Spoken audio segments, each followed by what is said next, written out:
científico para la indagación crítica y de frontera.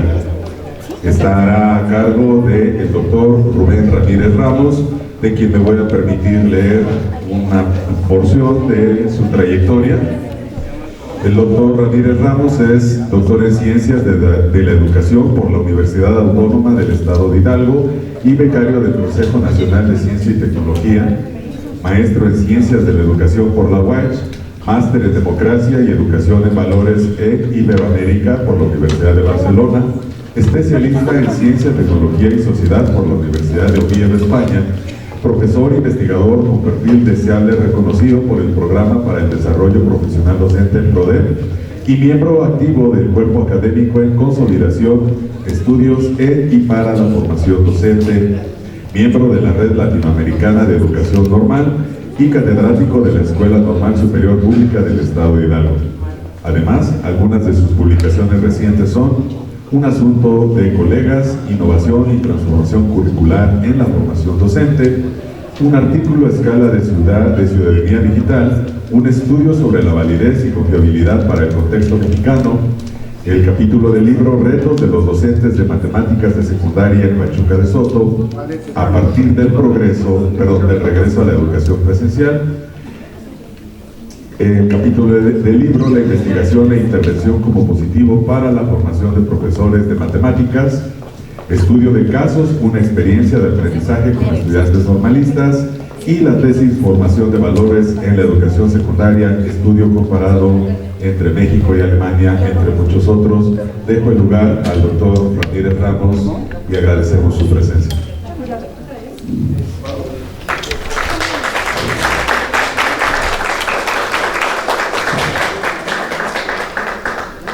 Hola, buen día. Primero, agradecer a todos los que estuvieron implicados en la invitación a que pudiéramos platicar el día de hoy. Suena medio complejo esto de una conferencia magistral. A mí me gustaría más que pudiéramos platicar de lo que van a hacer en estas jornadas que tienen, pero desde una mirada de la investigación como parte de un proceso formativo. Esa es la intención. Entonces el título tiene que ver con eso, la investigación formativa. Quizás no nos suene muy común el término, pero todos cuando hicimos una licenciatura, en teoría nos formamos como investigadores. Algunos sí tuvimos curso de metodología, otros no. Pero al final nos pedían algunos trabajos o para titularnos nos exigieron alguna memoria de práctica profesional, alguna tesis, tesina, etc. Todo eso se configura como prácticas de investigación formativa. Lo otro tiene que ver con cómo se cultiva el hábito científico.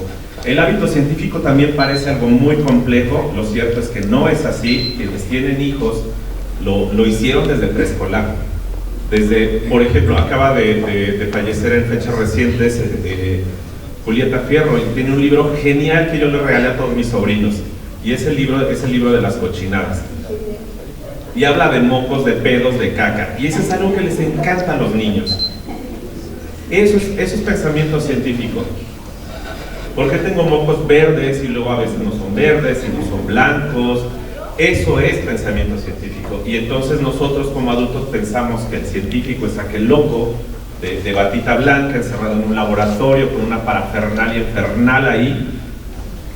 Pues sí, también es ciencia, pero usualmente ahora la ciencia se hace en colectivo. Ya es muy extraño que exista un solo científico haciendo cosas de ciencia de frontera. Y después terminamos con ese asunto de la indagación crítica y de frontera. La indagación crítica tiene que ver con todo lo que acontece diariamente, esa capacidad de cuestionar lo que nos ocurre. Por eso hablamos de investigación formativa. Así que si ustedes van a presentar una ponencia, un avance de trabajo, un anteproyecto, pues están ahí. Pareciera como que es algo sumamente complejo, en realidad no lo es. Los ejercicios que harán hoy, mañana, tienen que ver con esto. Bueno, yo quiero empezar hablándoles de dos grandes errores que yo he tenido. El primero es ese. Ese es el título de mi tesis de licenciatura. Así que todas las que presentan hoy, por favor, destrocen. Yo me encargué de desaparecer los dos únicos ejemplares. Para el tercero no lo logré porque la bibliotecaria de la normal donde estudié no se dejó. Pero le dije, no seas mala, Guille, ponlo hasta el fondo.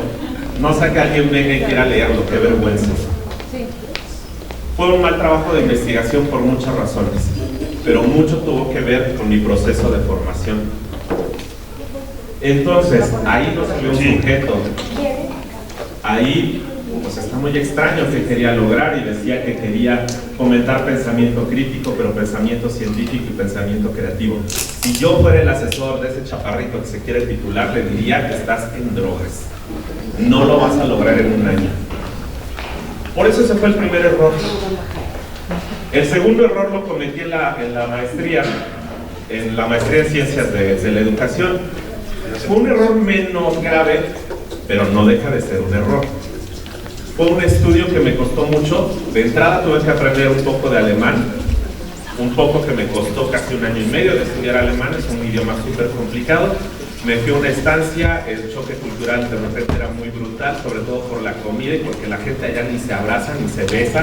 Es una cosa muy rara, como latino uno necesita abrazar a sus amigos, esas cosas. Eso fue el choque cultural, pero luego la investigación fue rarísima. Si ven el título, yo pretendía investigar la formación en valores. Cuando llego allá, oh sorpresa, en Alemania cada estado tiene un plan de estudios diferente y cada región dentro de esos estados elige los cursos que van a tomar los adolescentes. Por lo tanto, el estudio que yo quería hacer se enfrentó primero a eso: qué estado, qué cursos. Y luego cuando ya decidí eso y entrevisto por primera vez a los maestros, me dicen, vas y vas. ¿Qué es eso? ¿Formación en valores? No existe en el programa eso. Porque ellos asumen la formación de valores desde una cotidianidad, desde que van al preescolar, que algunas regiones de Alemania no tienen preescolar, y los niños ingresan a básica a los 8 años, cuando han tenido una convivencia intensa en el núcleo familiar. Bueno, eso el mexicanito que tienen aquí enfrente ni siquiera lo había considerado. Así que esa investigación careció mucho de muchas cosas, pero lo primero fue de un acercamiento que me permitiera establecer lo que yo quería contar. Así que, bueno, ahora estoy entregando una tesis de doctorado que intenta recuperar esos dos grandes errores. Lo que les quiero decir es que yo llegué al doctorado con dos grandes errores encima.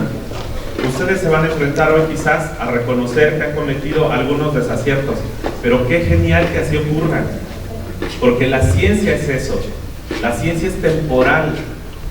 Entonces ni quieran ser el Vygotsky que el mundo esperaba, ni Higgs para decir hay un bosón que eso explica lo que Aristóteles traía en mente desde no sé hace cuántos siglos.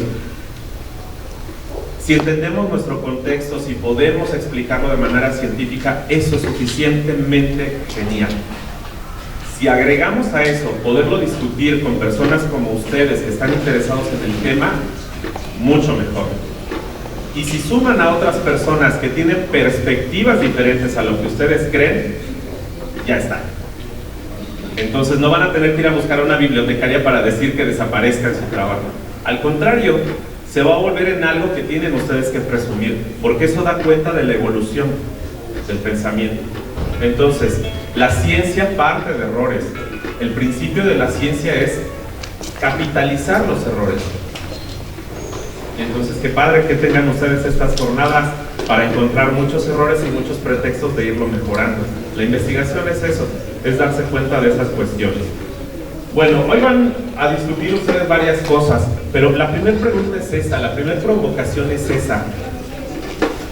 Cuando leen el currículum, a mí me parece que son, a mis escasos años, que son varias cosas las que he hecho, pero no asumo que sea experto en nada. La pregunta es esa: ¿cómo se distingue un investigador competente de una información? ¿Alguien tiene alguna idea, por muy pálida que sea esa idea? ¿Cómo lo distinguirían?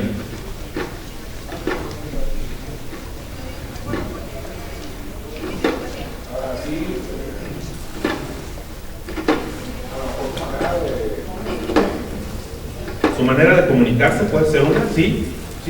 Algo que los va a distinguir es el manejo de la terminología. Por favor. También podría ser el hecho de incorporar el servicio que debido a los errores que comentabas y de de encontrar atajos en el campo de la investigación. Mucho más simple. También creo que el lenguaje, mientras más claro, habla más de la experiencia que tiene el investigador, entonces es más simple. Ahí tiene un punto a favor. Un investigador experto trata de simplificarle al público lo que resulta sumamente complejo. Por eso empecé con el ejemplo de Julieta Fierro. Hablar de esas cosas tan escatológicas, ¿cómo le voy a dar un libro a mi hijo que hable de esas cosas? Sí, pero ella simplifica maravillosamente esas cuestiones. Sí, quería decirnos algo y vamos con él.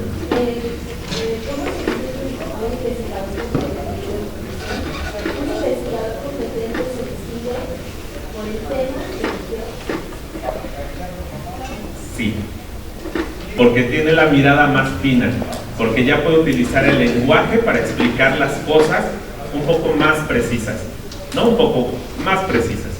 Y cuando está uno en licenciatura, eso apenas lo empieza a ejercitar, ¿no? Sí, por favor. Yo lo necesitaría por su capacidad de análisis, de síntesis y de su seguridad. Sí, la seguridad nos traiciona en los momentos de examinación. Pero cuando uno lo escribe tiene usted razón, hay una lógica ahí y uno puede decir desde dónde lo miró y por qué lo plantea así. Y en ese sentido, todas esas ideas son respetables. Algo que comentaba ayer con los colegas es que mucho de que nuestros estudiantes no se animen a compartir sus ideas es porque asumen que nunca va a faltar el que diga: a ver, yo más que una pregunta, te voy a hacer un comentario. Y entonces se suelta con una retahíla de 10 minutos a donde él quiere que tú entiendas su lógica. Y eres tú el que está presentando una investigación. Tú le estás diciendo: soy el ponente, te voy a mostrar mi lógica de pensamiento, intenta seguirla. Y desde ese lugar aporta. Pero está peor la otra persona que dice: más que un comentario que una pregunta, yo te tengo una ofensa. ¿Por qué no consideraste esto? ¿Por qué no hiciste esto? ¿Por qué no lo otro? Desde una postura de yo tengo mayor experiencia que tú. Eso es algo que la investigación formativa pretende evitar en un primer momento. La idea de acompañar en el pensamiento científico es respetar la idea del otro, su proceso del otro, de la otra persona, y desde ahí aportar dudas. Por eso hablamos de lo crítico. Él lo ve de una manera, yo lo veo de otra, nuestras realidades son diferentes. Y desde ese punto de respeto podemos empezar a discutir. ¿No? ¿Alguien más había levantado la mano? Sí, y cerramos con eso. Así, por favor. ¿Considera que un investigador es una persona totalmente completa? Se despierta solo que no se da cuenta. A pesar de que ya sabe, a pesar de que tiene habilidades, no es aquí que siempre se pregunta qué puedo investigar, qué puedo hacer, qué puedo decir. Yo vengo la rapidísima para la estaba en el doctorado hace 5 años y un doctor lo comentaba. En licenciatura recibe la información, es permeable. En la escuela la compacta, pero en el doctorado tú la tienes y ahí nos compartías.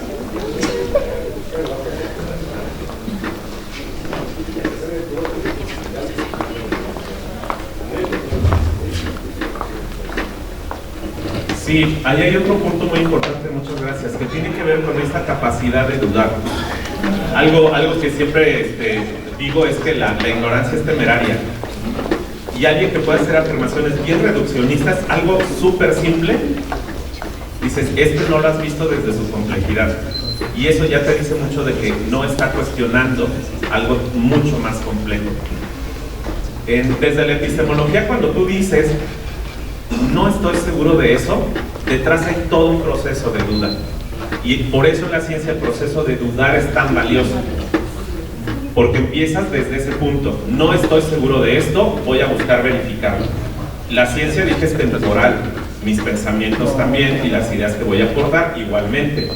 Pero partamos desde ahí, desde la duda. Y eso, si lo lográramos hacer desde el bachillerato, sería extraordinario, pero en México nuestra cultura de la investigación y sobre todo la cultura de compartir es algo que está entre azul y buenas noches, por muchas razones.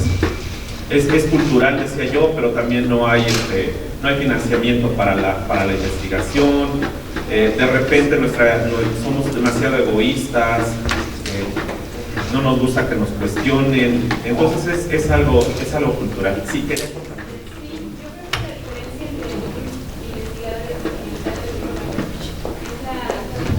Es un tanto subjetiva, porque es la disposición que tienen y a la vez es la seguridad, pero a la vez también la inquietud por no temor a equivocarse, pero también la certeza de que tiene ya experiencia para poder indagar mejor, ¿no?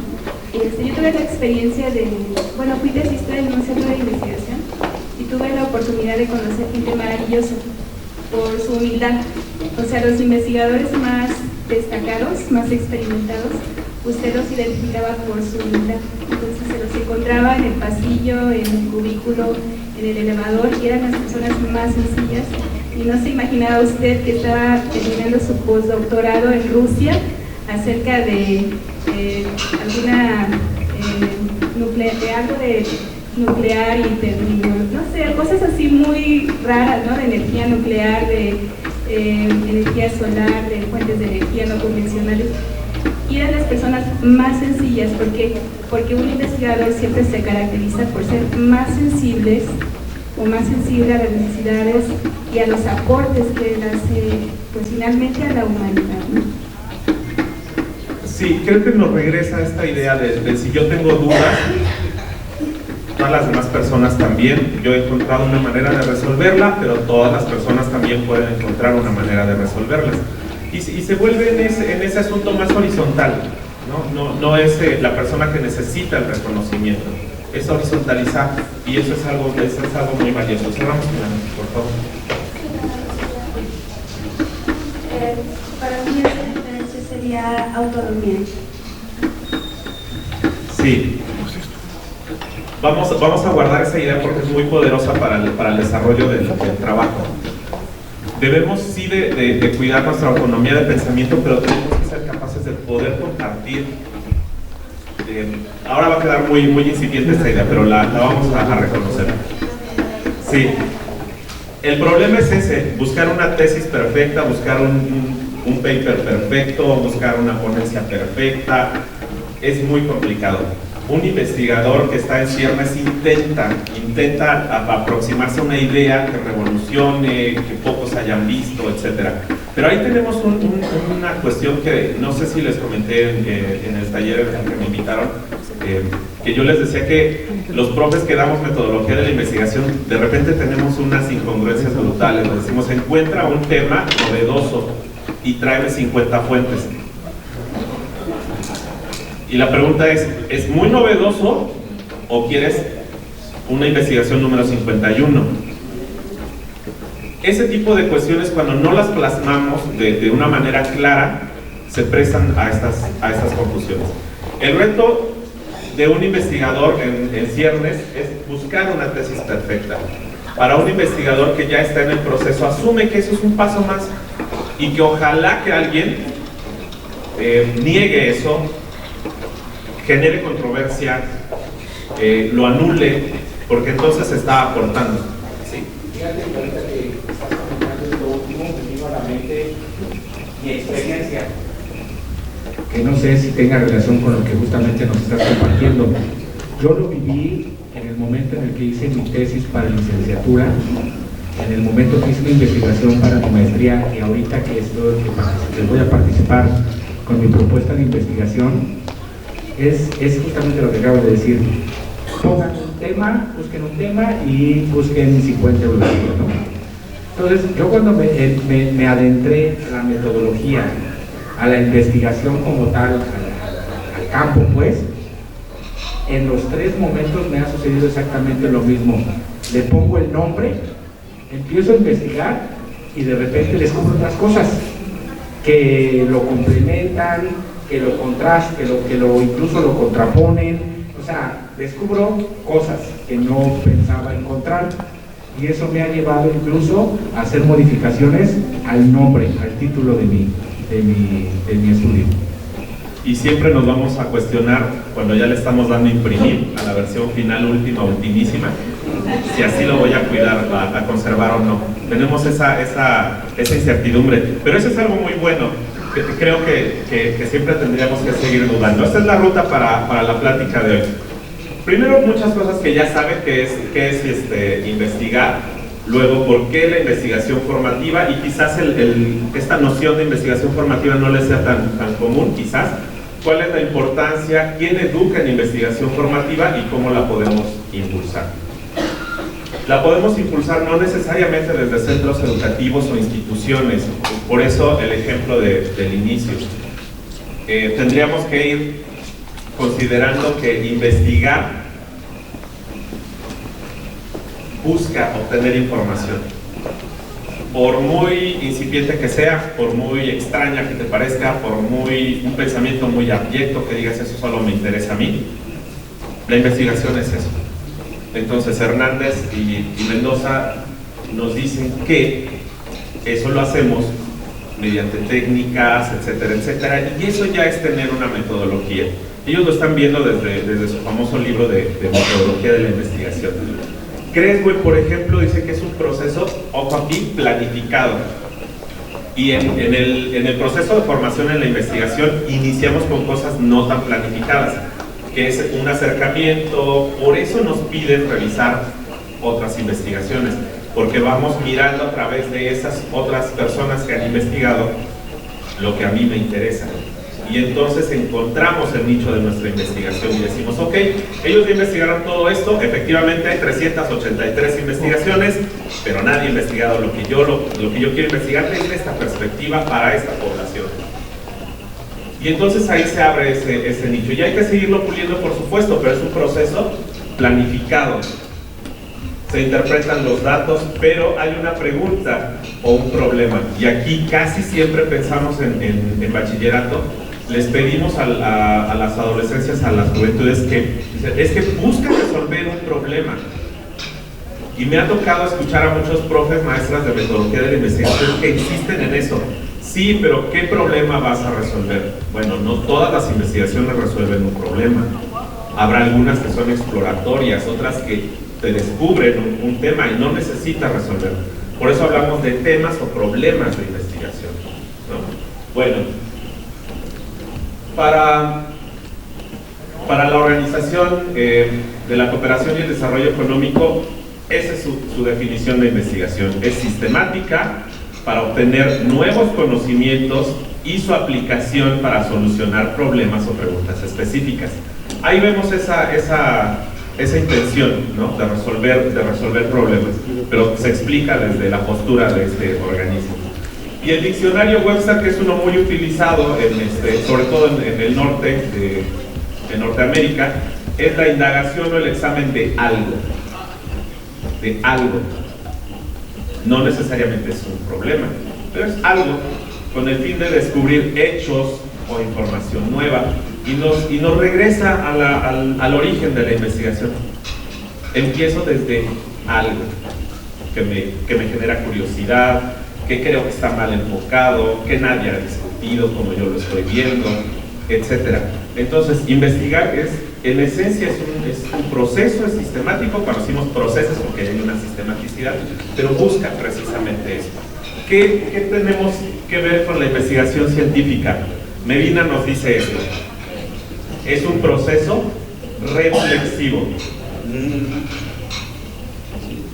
Esto tiene que ver con esa capacidad que tenemos de alejarnos del proceso, del objeto de estudio.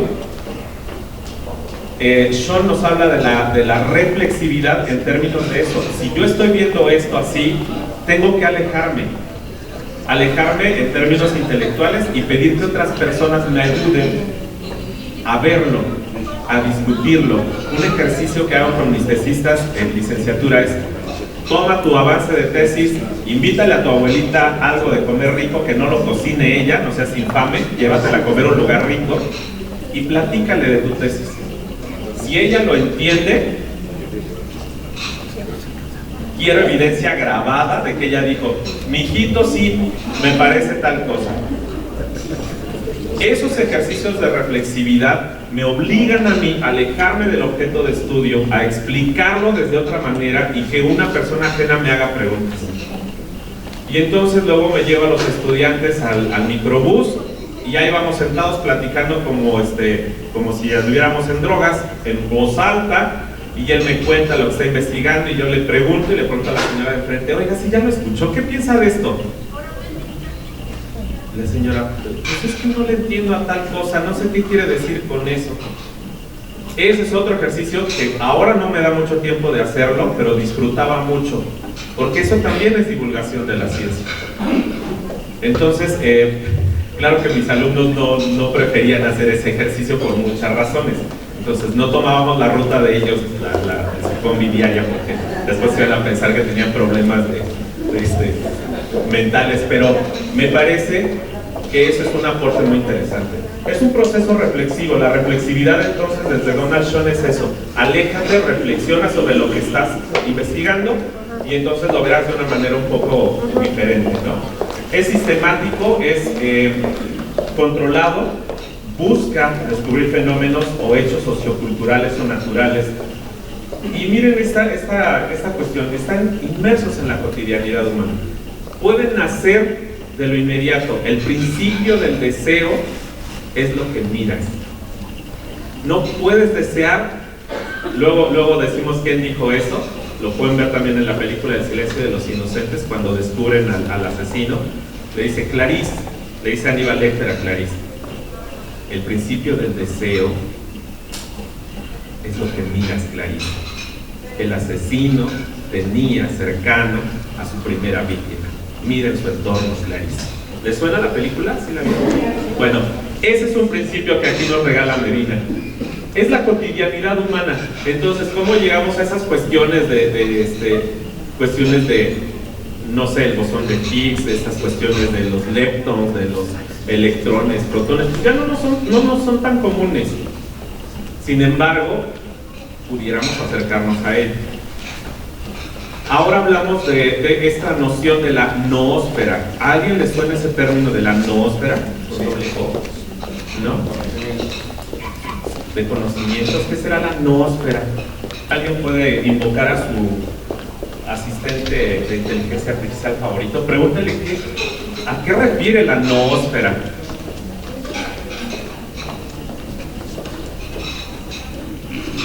Lo vimos en biología en la secundaria cuando veíamos esas, es una esfera del pensamiento.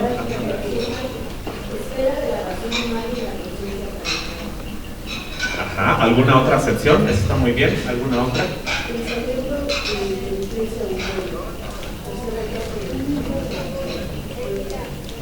Después de la geosfera. Hay algunos sociólogos que dicen que las brechas entre las personas que tienen conocimiento y las que no se van a acrecentar. Y la inteligencia artificial es una muestra de ello. Entonces, si pensamos en las brechas digitales con poblaciones que no tienen conectividad a Internet, pero que además no se puede pagar, por ejemplo, una IA, pues eso va ampliando las brechas. Y estos sociólogos discuten el hecho de que haya una élite que tenga acceso a conocimiento de frontera, que el resto no, y eso va a determinar mucho de la configuración que tenemos social. Entonces, pues la idea es que hay conocimiento de frontera que quizás nosotros no tengamos capacidad de discutir, pero sí tenemos que formarnos para ello y encontrar herramientas para. Entonces, eso es lo que dice Medina. La investigación científica genera conocimiento o lo construye. Eso es algo que no hay que perder de vista. ¿Qué es la investigación formativa entonces? Si estamos hablando acá de la investigación científica, ¿qué diferencia hay con la formativa? La formativa es esta. Denle una miradita.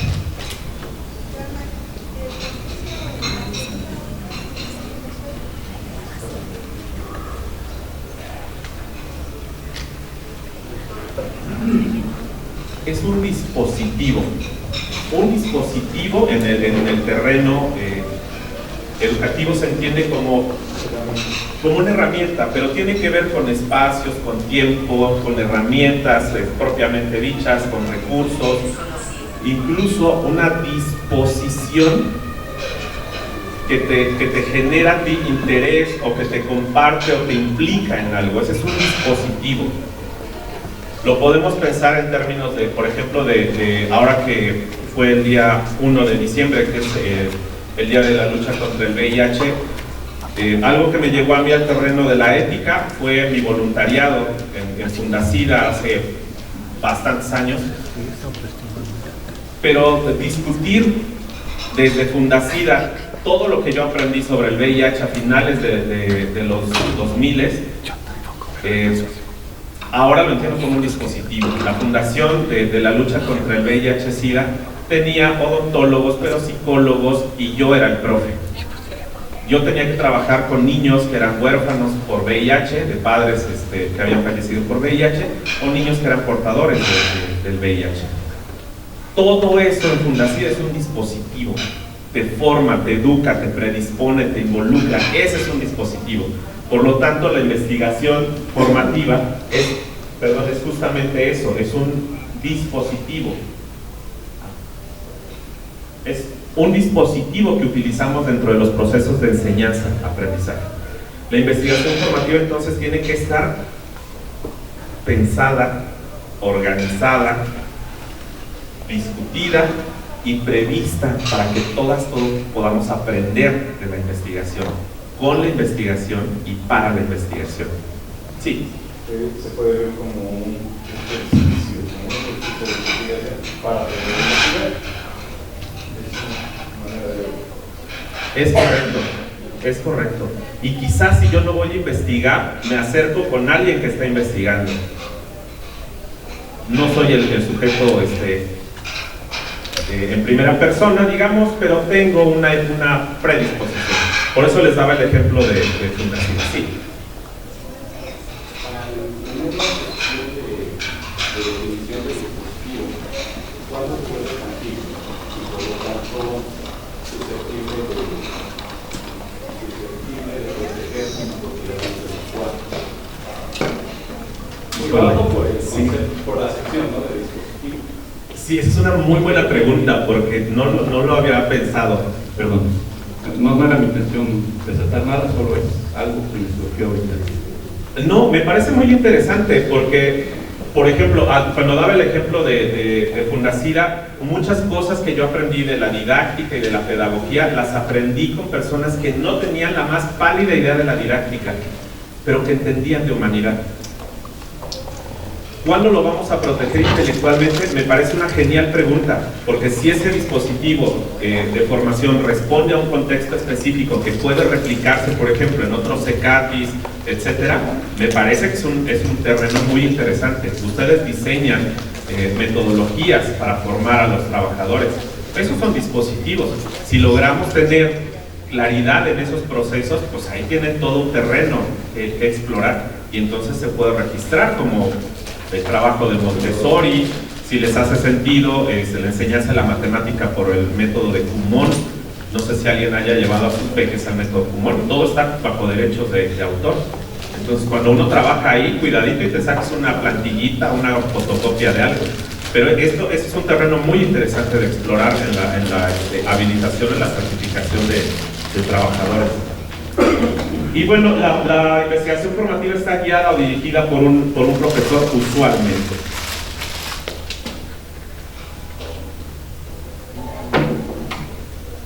¿Por qué investigación formativa? Restrepo nos propone estos tres aspectos, pero justo lo acabamos de ejemplificar. Una, porque quien se está formando en investigación se apropia de un proceso y dice, este es mi proceso, yo lo puedo ir conduciendo, yo lo puedo ir regulando.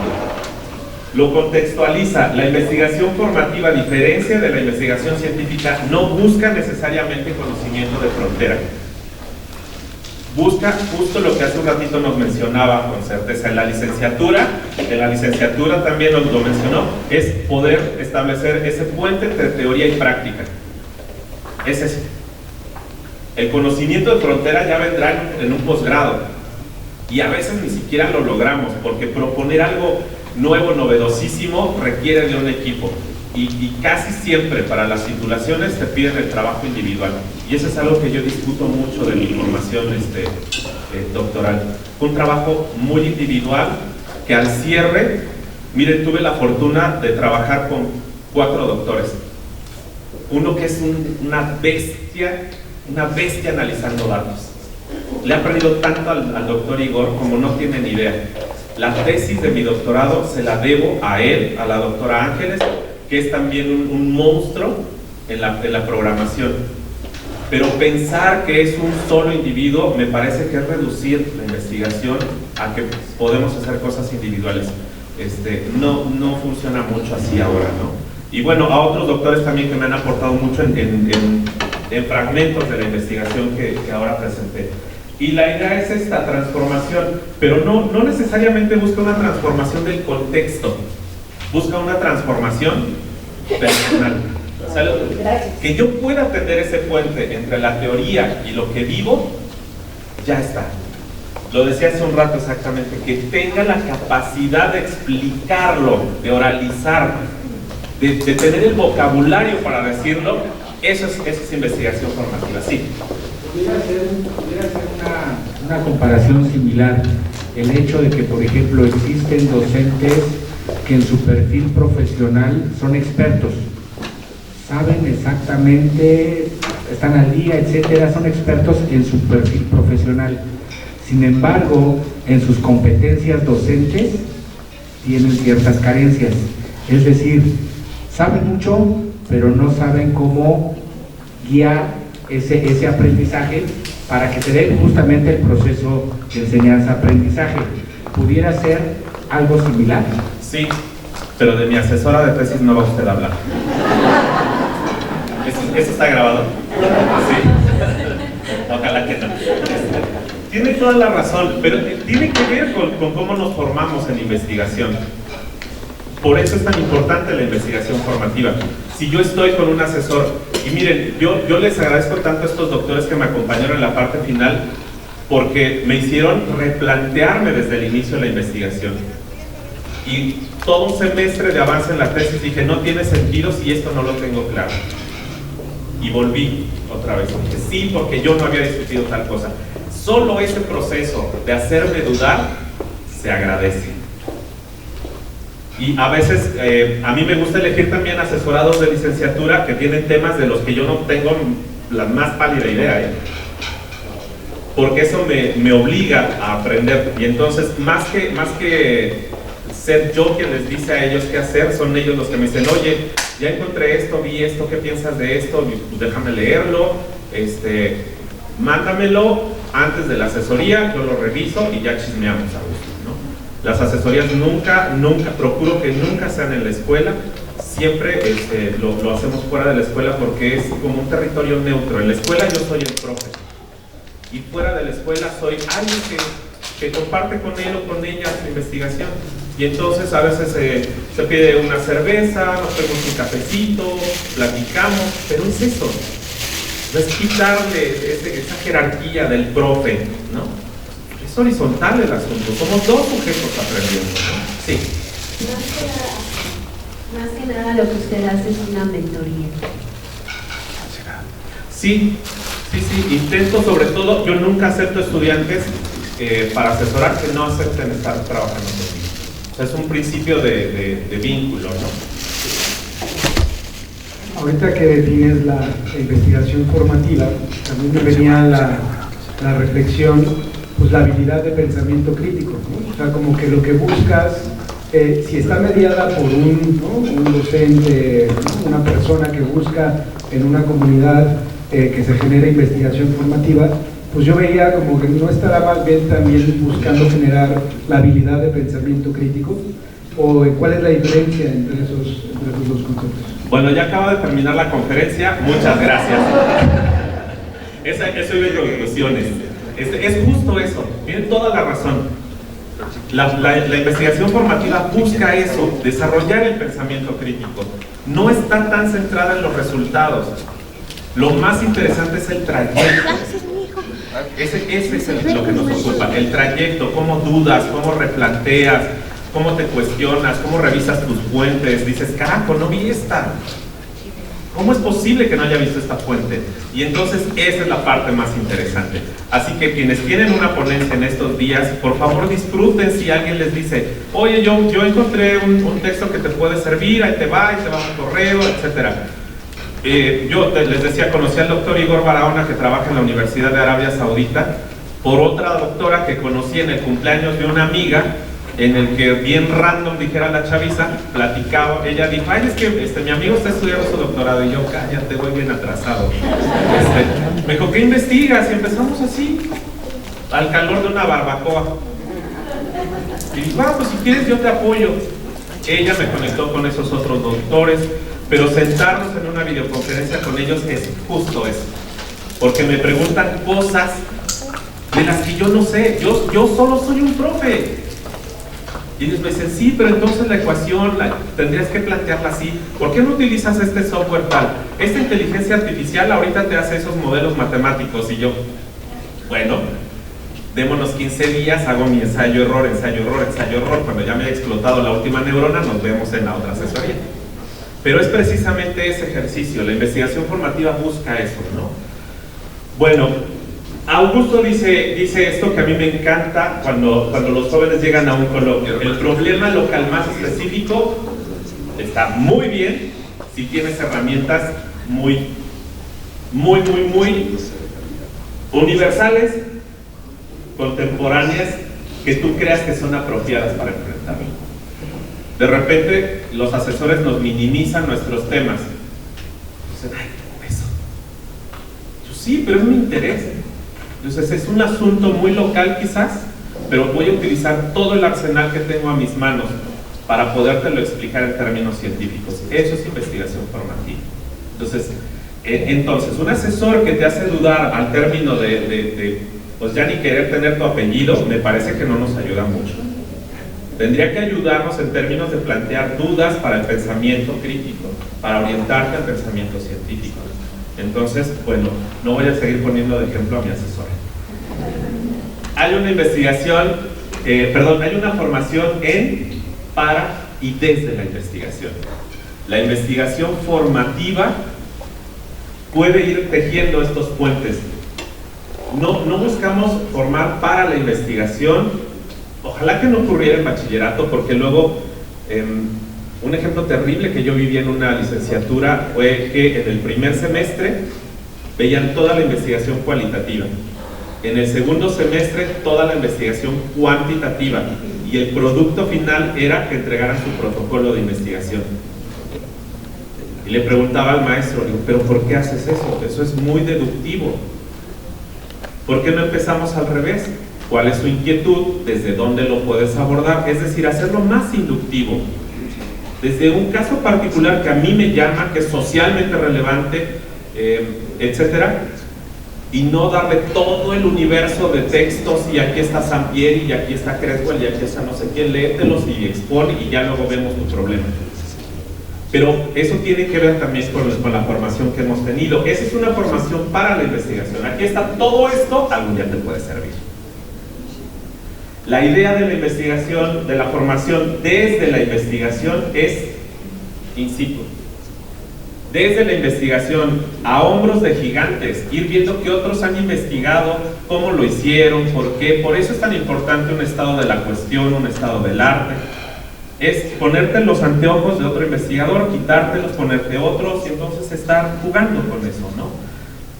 Para que en la formación, en la investigación, es eso, en el proceso de cada quien, ir respetando los procesos, pero dando herramientas para que puedan profundizar aún más. Eso es la investigación formativa. Ojalá que todos lo hubiéramos vivido así. Yo tuve un maestro de metodología en la prepa, que lo único que nos pidió al final para pasarnos fue una escenificación, la que quisiéramos. Entonces, pues yo, en mi gran talento de cómico, dije, voy a hacer una cómica, y pasé. Y ahora, a la distancia que me formé como profesor, me cuestiono qué hizo el profe Lechuga con ese curso. Dije, no se vale. No se vale.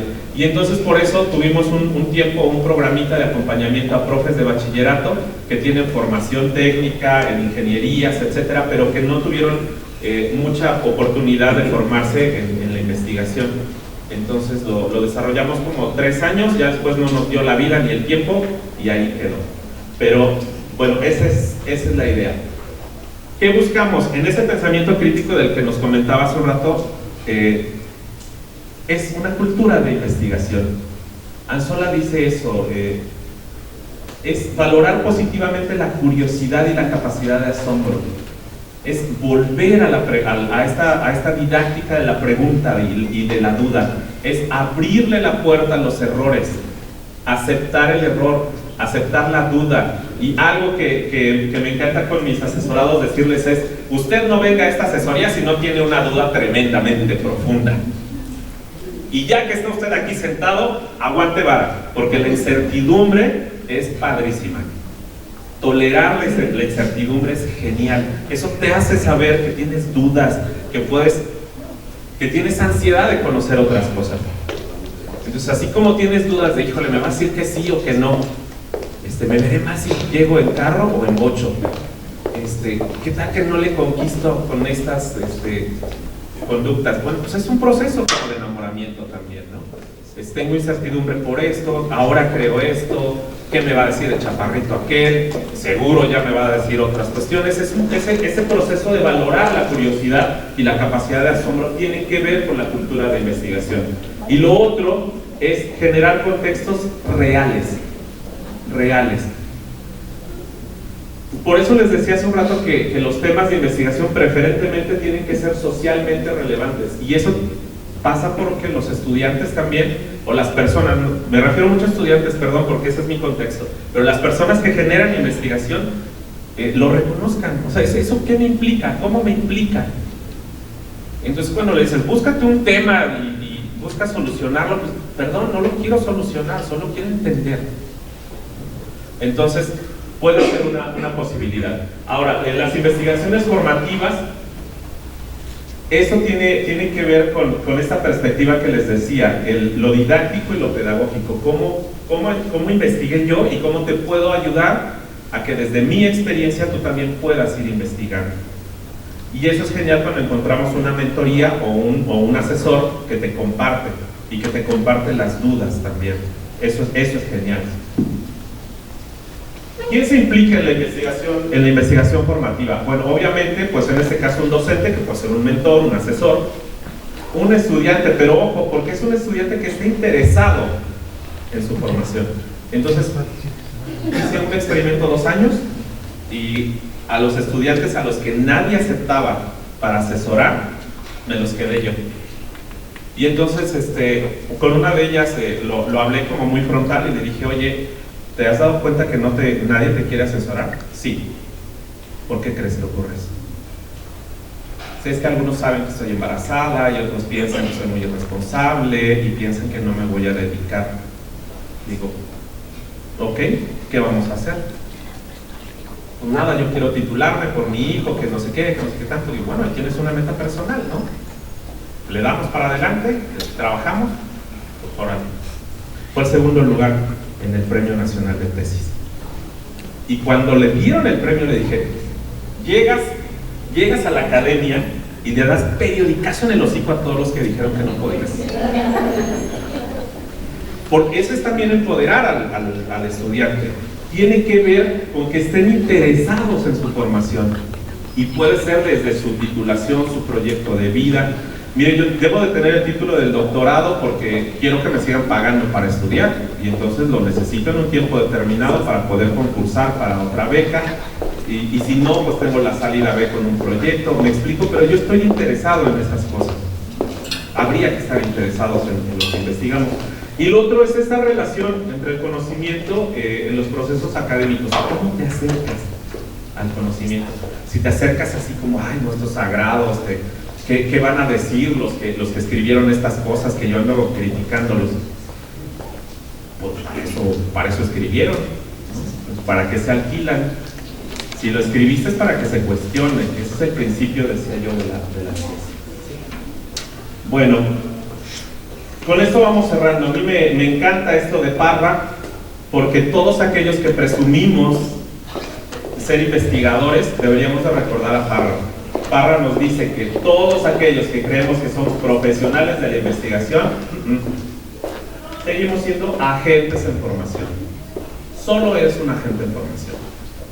Puedes dominar un conocimiento de frontera, puedes ser el plus ultra en ese campo, y eso me parece genial, pero sigues siendo un agente en formación. Y mientras no pierdas de vista eso, podemos ir ayudando a otras personas en ese proceso de agencia, de empoderarse de sus conocimientos, de sus saberes, de las herramientas, etc.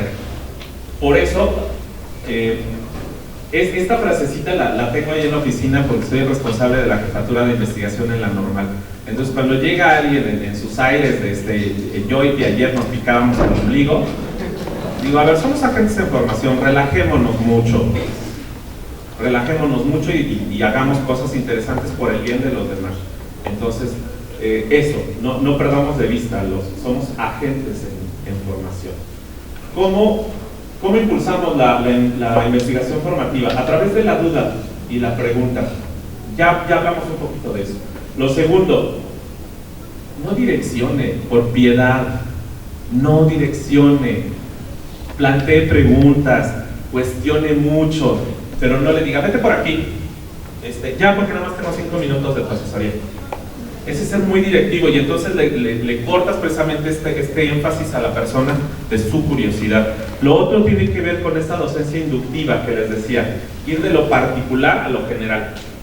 Tengo un tema que a mí me interesa, quiero analizarlo. Bueno, vamos, ¿desde dónde lo vemos?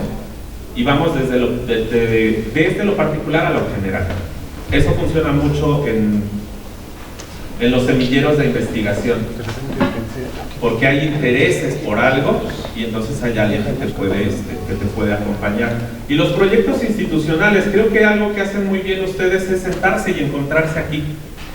Y ojalá que encuentren gente que tenga la misma inquietud que ustedes, o que no la tenga y que te ponga a dudar. Eso es valiosísimo de los congresos. A mí me choca ir a congresos que son virtuales, porque uno dice, ay, sí, ya, salir de la sesión. Y se acabó todo el encanto. Los mejores contactos que he tenido yo con personas que me han inspirado mucho han sido en vivo.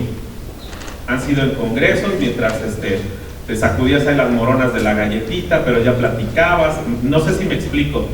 Eso genera proyectos institucionales, y ahorita les decía que podemos hacer juntos. Nosotros estamos construyendo una red, somos 5 escuelas normales en el país que queremos construir una red que se ocupe precisamente de la investigación formativa. Y entonces, bueno, podemos hacer cosas juntas. Esa es la idea de impulsar la investigación. Algo importante es esto: si usted va a ser mentor o asesor o docente, pues promueva estas cuestiones. Promueva que se construya el conocimiento, no solamente darlo, sino pedirles que ellos también lo cuestionen. Busque contextos relevantes y aplicables. Esta chica que ganó el segundo lugar de tesis hizo una investigación sobre cómo las abuelas asumen que construyeron su identidad de género en el Valle del Mezquital, en la década tal a tal, desde la escuela. Entonces, fue muy interesante porque en las entrevistas a más de 30 abuelitas, de las abuelitas de sus amigas, etcétera, encontró cosas muy poderosas. Pero esa investigación tenía que ver con algo que era relevante para ella. Y todo surgió porque la abuela le dijo: yo no sé qué es estar enamorada. A mí tu abuelo me robó, me hizo hijos y me dediqué a cuidarlos. Eso para ella, solo eso, esa plática sobre la mesa, le detonó todo un pensamiento científico. Y entonces regresa y me dice: oye Rubén, fíjate que hablé con mi abuela y me dijo tal y tal y tal, y ella vivía en ese entonces en tal lugar. Y digo, ¿qué hacemos? Dice: es que ahora que yo voy a ser mamá, tal cosa, eso me confronta. No sé si me estoy dando a entender. Es absolutamente relevante para ella. Y fue una tesis muy interesante. Es un acercamiento a una metodología de representaciones sociales. ¿Cómo representaron esas abuelas que construyeron su feminidad en la escuela pública en el Valle del Mezquital? Desde ahí. Y luego ella contactó a un profe que escribió un libro que contaba historias de vida de maestras en el Estado de México en la década de los 20, 30 y 40. Y entonces se puso a hablar con él y ya las maestras decían que tenías que ser soltera, falda larga, jamás salir después de las 6. Ese tipo de cosas que se le exigían a una mujer que era profesionista, ¿no? Profesional de la educación. Entonces, eso. ¿Cuáles son las limitaciones? Porque todo tiene un lado B. Las limitaciones de la investigación formativa es que casi siempre vamos a tener investigaciones que sean exploratorias, porque no tenemos mucho tiempo de hacer investigaciones de largo alcance, ¿no? Esa es una cuestión. Lo otro es que quizás a nosotros nos parezca que tienen poco rigor científico, porque son jóvenes o son personas que no han investigado antes, entonces decimos, esto es bien básico. Sí, pero regresemos al punto de partida, su formación. Y lo otro, ya lo dije, son tiempos de ejecución muy cortos. Esas son las limitaciones de la investigación. Entonces, además de la conclusión que ya nos regalaron, a investigar se aprende investigando. Y puede ser que seamos súper expertos en un tema, pero cuando tomas una vertiente diferente, una perspectiva diferente, sigue siendo un agente de formación. Sigue siendo un agente de formación. Entonces relajémonos sobre eso.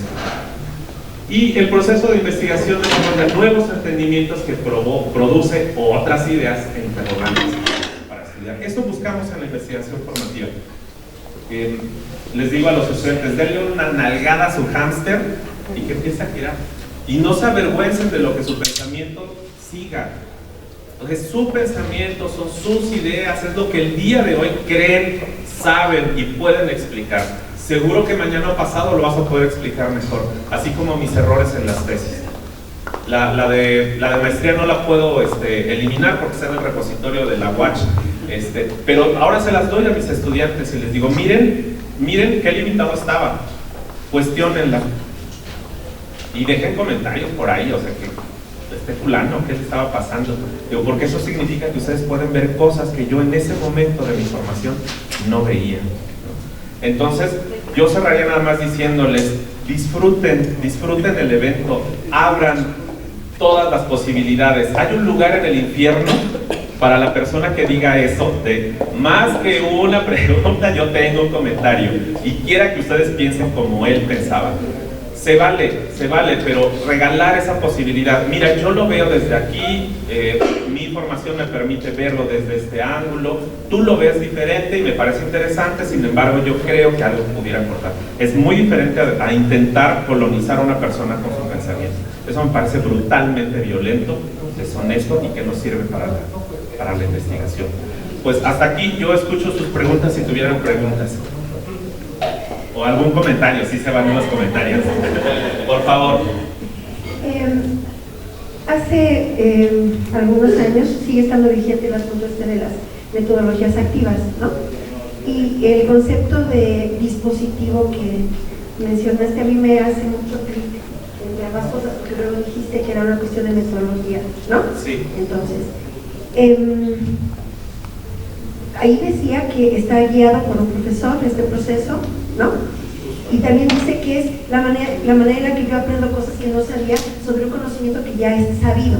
Finalmente eso es lo que hacemos los docentes todos los días. Les estamos poniendo enfrente a los chicos tratando de que ellos vean cosas que ya se saben, pero que ellos todavía no saben y de lo que tendrían que apropiarse, digamos, ¿no? Entonces, por eso me parece que estoy viendo ahorita lo vi así de repente. En teoría, entonces todo docente tendría que estar en un proceso de investigación, la haga o no la haga, la publique o no la publique. Deberíamos, como un compromiso individual y luego para con los chicos, ser investigador siempre, porque tenemos que enseñarles esto, de investigación formativa a los chicos y mientras más pronto mejor. No sé si estoy diciendo algo raro, pero así me sonó. No, está muy claro. Yo comparto esa idea. Hay también otra cosa que uso mucho con mis estudiantes, que cuando llegan a la asesoría les pregunto, ¿a qué te estás animando ahora? O sea, no es la pregunta de, a ver, convénceme, que tengo una amiga que quiero mucho, es una amiga del alma y he discutido mucho con ella porque ella recibe a sus asesorados, a ver, ¿qué me traes? Convénceme. Digo, no seas así. O sea, si él ya te pudiera tener la capacidad de convencerte, ni te busca. Entonces, hagámoslo más ameno, más humano, más de respeto del proceso, ¿no? Coincido absolutamente, sí. Siempre hay que tener muchísima curiosidad, mucha curiosidad. Hay muchas cosas locas. El mejor cumplido que me han hecho en una investigación fue un chiquito de segundo de primaria, porque en estos procesos de que los estudiantes lleven sus proyectos de investigación, fuimos a una primaria y les explicábamos cosas, ¿no? Entonces me ve y me dice, ¿cuánto tuviste que estudiar para poder explicar esas cosas? Dije, oh, ya. Le dije, nada que tú no puedas hacer. Cuando termines tu carrera, lo vas a poder explicar como yo y lo expliqué. Eso engancha a los chavitos. Y luego me pregunta, se llama Rodrigo este niño, que ahorita ya tener hasta hijos, yo creo, Rodrigo. Me dice, ¿y yo qué puedo leer de la biblioteca que hay aquí para saber más de lo que tú dijiste? Dije, ya la hice. No he tenido un mejor cumplido que el de Rodrigo. Por eso lo recuerdo tanto. Porque ahí hace sentido eso de la investigación formativa. Ya no me voy a responder. ¿Alguna otra pregunta? ¿O comentario? Sí, por favor.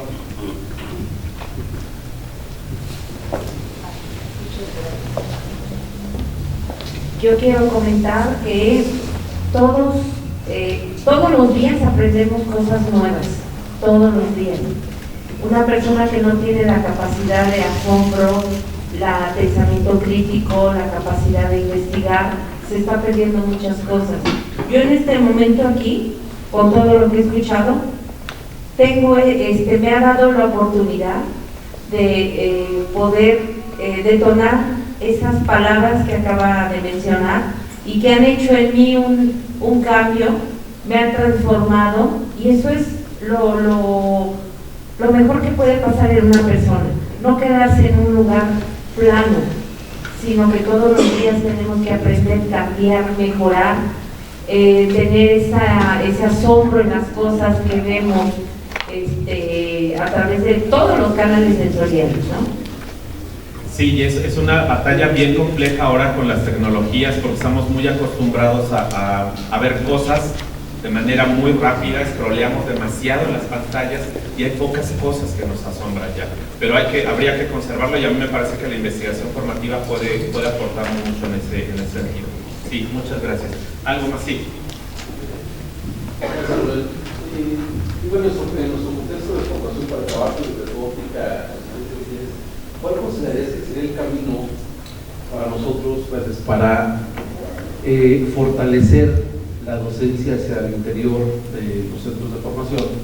Y bueno, que cada docente también pueda visualizarse como un investigador de potencia o de formación o como sea, pero tendiendo hacia la investigación. O sea, abandonar el concepto viejo de la docencia expositiva solamente y empezar a vivir eso. ¿Cómo lo trazarías tú en su contexto? Hijo, justo, gracias por la pregunta, porque también es muy interesante. Justo lo pensé cuando me invitaron, porque ustedes certifican que ya se domina lo que se debe de saber. Y en ese sentido parece que tenemos ahí dos grandes trenes chocando. Una cosa es, demuéstreme usted que ya sabe lo que debe de saber, y por otro lado estamos diciendo, explore cosas nuevas por hacer.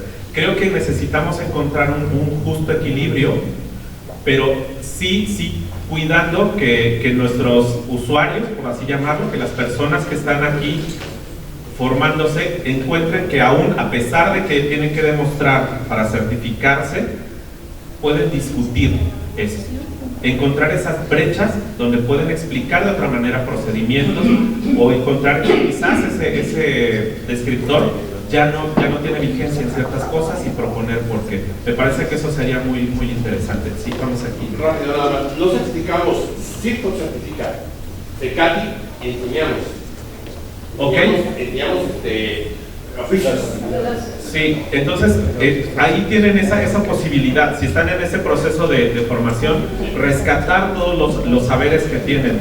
Hay una narración que me gusta mucho, que es muy rápido. Es un maestro nuevo, un maestro Nobel que llega a un rancho y hay un niño que tiene problemas de movilidad. Le dice al papá: hay que cortar una horqueta para hacer una especie de muleta, y el padre le dice: ¿cómo? Pues sí, es así, busque usted, y mire, vamos mejor. Le dice: es este, y el padre le dice: no, ese no sirve.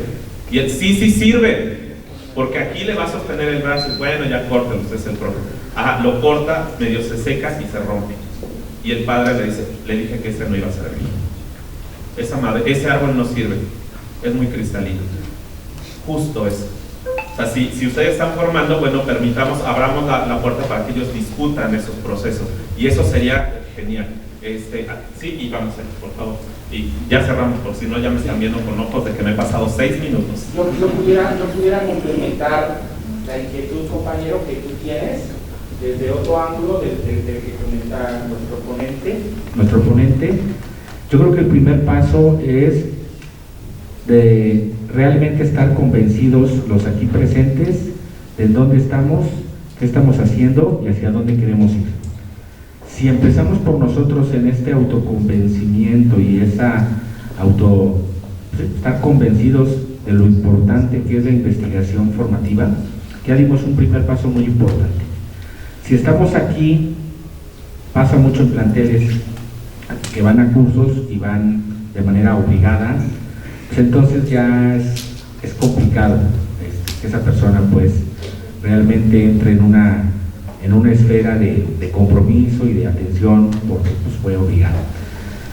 Si nosotros nos sentimos plenamente convencidos de lo que estamos haciendo aquí sentados y hacia dónde queremos ir, podemos multiplicarlo en nuestras pequeñas células llamadas planteles, apoyándonos tal vez de expertos como tú, de expertos que, dicho sea de paso, te felicito, te agradezco porque nos enamoraste, bueno, al menos a mí, me encantó cómo nos conduciste. Si nosotros estamos en ese mismo canal, es más probable que generemos esa sinergia, obviamente no esperando que todos los docentes, todo el personal de un primer momento esté convencido de lo que yo emocionalmente, con esa actitud, pretendo permearlos, tal vez apoyándome de otros tipos de expertos como tú, para que logremos sensibilizar paulatinamente al personal, y con el primero que diga que sí, trabajar con él, seguramente se acerca otro por curiosidad, lo jalamos, se acerca, y yo creo que son pequeños pasos que tenemos que ir dando siempre y cuando no perdamos la brújula, y es probable que lo logremos, si no al 100%, por lo menos sí hacer un cambio radical a cómo estamos. Sí, voy a decir una frase que también utilizo con mis alumnos. Cuando me dicen: es que ya estoy bien confundido, digo: disfrútalo, los perdidos somos los más buscados. Y cerramos con él, por favor. Nosotros, nuestros docentes, cuando estamos frente al grupo y observamos lo que pasa con nuestros alumnos, tenemos una capacidad de darnos cuenta que les falta. Nuestros procesos son imperfectos, nuestros procesos de enseñanza y el resultado del aprendizaje del estudiante es imperfecto. Y sí podemos ver que les falta. Creo que si orientamos nuestras capacidades para investigar cómo rellenar esos huecos, cómo rellenarlos y con qué metodología, con qué teoría, con qué tipo de ejercicios se pueden rellenar esos huecos para que esos procesos, que son obviamente muy imperfectos, a veces un poco retrasados en tiempo, a veces un poco no actuales obviamente. Creo que si orientamos nuestra investigación a rellenar esos errores o esos problemas que no alcanzan a solucionar el aprendizaje, esa sería una buena salida, un buen camino para que nuestra investigación aterrice en el aprendizaje del estudiante y eso cumpla su proceso, cumpla su cometido. Su cometido es que el estudiante aprenda algo que le sirva para ponerse a trabajar, que le sirva para poner un negocio, que le sirva para entretenerse, y no lo sufrimos porque algo nos falta, porque siempre hay pequeños huecos. Creo que la investigación, en nuestro caso, lo dijo el compañero, debería orientarse hacia esa falta que tenemos de un proceso perfecto. Gracias. Sí, muchas gracias. Es tender hacia eso, sería la tendencia, ¿no? Pero también hay que disfrutar los desaciertos porque nos van a conceder mucha claridad. En algún otro momento, ojalá que podamos coincidir, habría que replantear el modelo, perdónenme, no replantear el modelo, habría que discutir el modelo que plantea, por ejemplo, la nueva escuela mexicana, que a mí me parece que no está del todo claro en algunos casos. Algo de lo que sí habría que rescatar de ahí es este enfoque de capacidades. Creo que para ustedes que trabajan con personas que tienen un empleo o que buscan emplearse, ese enfoque de capacidades les puede dar una mirada de por dónde transitar. O sea, me parece que ahí pudiéramos también encontrar cosas, pero como dicen, ese es otro café. Yo les agradezco mucho la atención.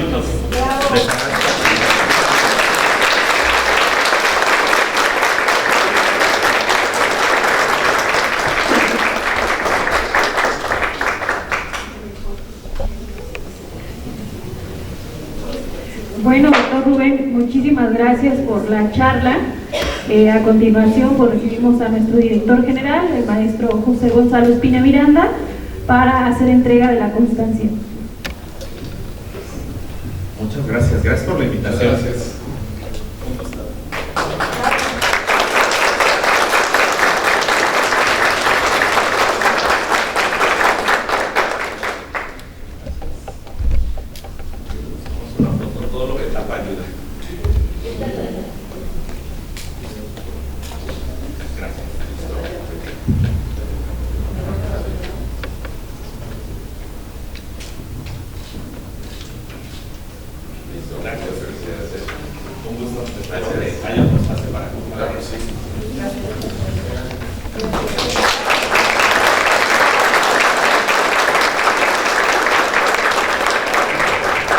Compañeros, vamos a pasar ahora a nuestras mesas de trabajo. Les voy a pedir a los coordinadores de cada una de las mesas que se levanten con mi compañero